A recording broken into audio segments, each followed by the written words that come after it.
Hey guys, this is Brandon Bradshaw Strength and Recovery. Checking back in with everyone. It's been a minute since I've made a video. The past 3 weeks have been a little trying for myself personally, and as always, I like to share my life's experience with you guys to encourage everyone who, first and foremost, stay sober, staying strong. So with that said, let's get into it today. What I wanted to talk about is the topic of just do the next best thing. There's been a few guys and gals that have touched on the premise of like do the next right thing or do the next best thing is kind of like a mantra on getting by to succeed when things can be discouraging. So that for me, what that looked like is still, once again, currently going on close to 4 years sober. The other day, in the midst of everything that I was experiencing, I still candidly speak on the fact of I have days where depression tries to creep in just a little bit, no matter how good you're doing, no matter how things are going well for you in so many areas. If there's a few areas that are lacking or some goals that you're not reaching, especially with someone that has a tendency to battle depression, just those small things, and in some cases they're not small; they can be rather large in the because life can be overwhelming. But with that, you can reach some lows. And about a week ago, I was just really frustrated. I wasn't able to go make it to my jiu-jitsu classes as often as I would like. Obviously work can always be better. Pay can always be better. With today's rising cost and living and things like that, it can all just kind of stack up on you. And going through that, I was literally sitting there at the breakfast table, and I thought to myself, like, man, like I'm extremely burnt out. I need some time to kind of rest and recover my mind, and some of that's true. And there can be times where you reach a point where you absolutely have to kind of stop and withdraw and take a break for yourself, especially once again if you're going through anything that bothers you that could lead you back to a relapse in substances.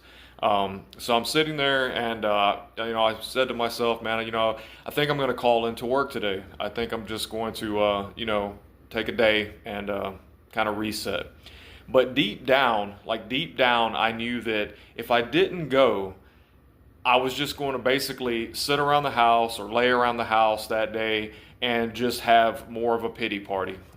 Just plain and simple. If I was just really being honest with myself, I had to shift gears, and I said to myself, I can't fix all of the problems that I have going on, all these concerns, all these things that are getting me down. I don't have a solution right now. I don't. That's the reality.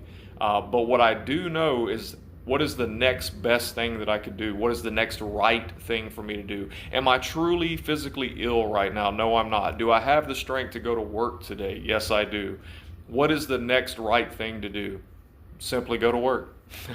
So I went in that day, and it was a bit of a task initially getting there, just kind of still like getting my mind situated to deal with the daily task. When you have so much mentally bogging you down in your own personal existence, taking on the extra load of a typical work day, whether it's construction or office work, clerical, customer service, you're having to battle and deal with multiple fronts at once.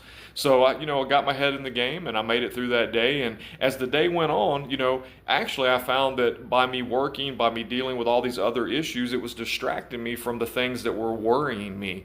And that's actually a good thing. Now, you need time, once again, if you have goals and plans, clearly you need time to sit down and actually give focus to those things. But it is a good thing to take a mental break sometimes from the things that are distracting you or bringing you down. So I simply went, got the job done, got home. That in itself did serve as kind of a reset for me. Was the next few days and over the last week, have I still had moments of feeling a little bummed out, or still wanting to accomplish more with my day and needing to do more and putting that type of pressure on myself? Yeah, absolutely. And once again, this is all a journey about finding out what works best for you in your walk in recovery, and whatever that looks like for you, I just highly suggest that you stay the course. That's the first and foremost, most important thing that you can do.